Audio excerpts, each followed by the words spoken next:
Halo, selamat siang bagi kita semua.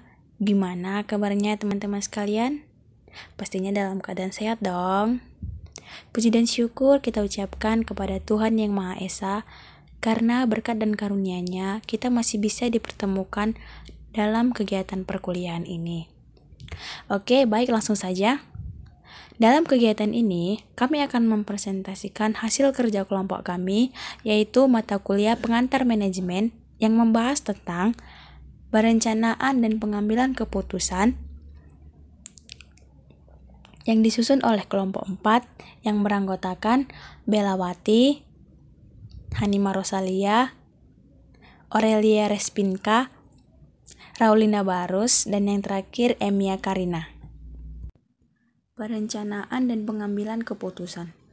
Perencanaan secara garis besar diartikan sebagai proses mendefinisikan tujuan organisasi, membuat strategi untuk mencapai tujuan tertentu, dan mengembangkan rencana aktivitas kerja organisasi. Perencanaan dapat dilihat dari 3 hal, yaitu proses, fungsi manajemen, dan pengambilan keputusan. Manfaat dari perencanaan.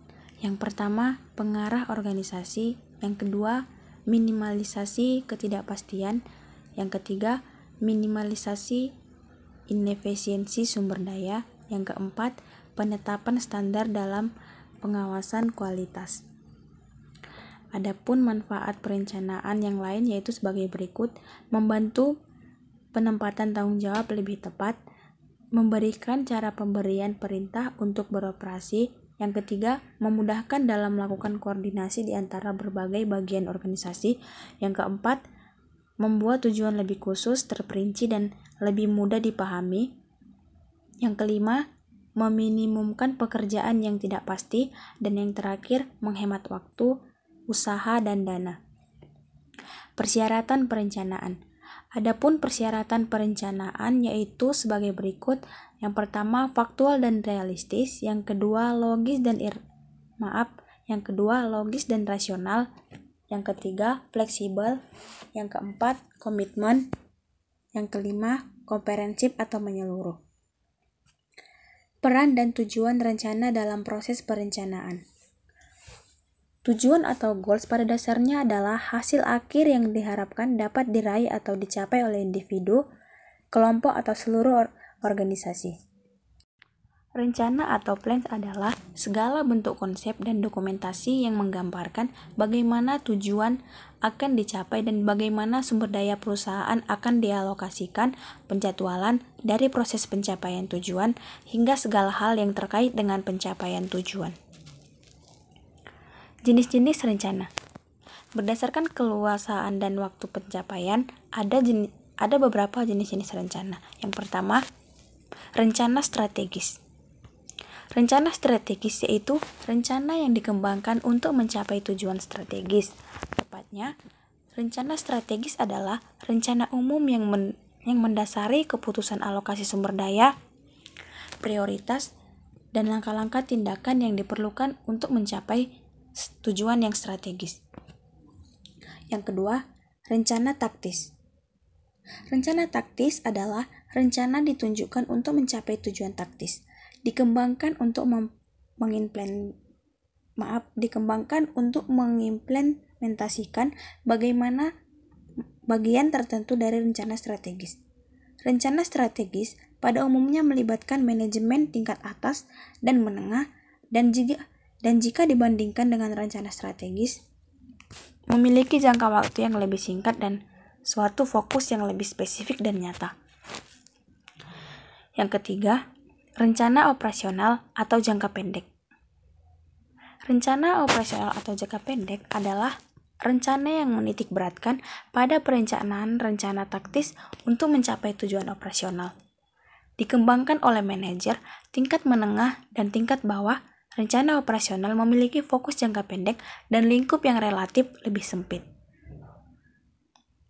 Berdasarkan kejelasannya, ada 2 jenis-jenis rencana, yaitu yang pertama, rencana sekali pakai atau single use plans.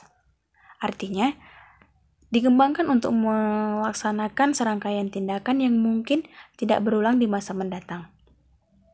Yang kedua, rencana yang digunakan secara terus-menerus atau standing plans. Maksudnya adalah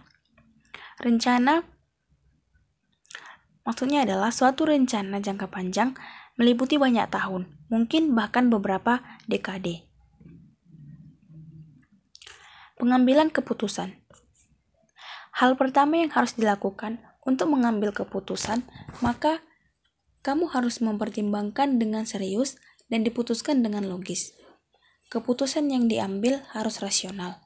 Biasanya, kita akan dihadapkan dengan masalah sehingga kita diharuskan untuk mengambil keputusan. Masalah yang ada, misalnya karena adanya pilihan atau tujuan tertentu yang kita ingin. Penyelesaian masalah dan pengambilan keputusan. Yang pertama, penentuan faktor penyebab. Yang kedua, pendekatan dalam menyelesaikan masalah. Yang ketiga, pengambilan keputusan atas alternatif penyelesaian masalah. Lingkungan dan pengambilan keputusan. Keputusan pada saat yang pasti atau certainty. Yang kedua, keputusan pada saat keadaan yang tidak pasti atau uncertainty. Keputusan pada saat keadaan mengandung risiko atau risky condition.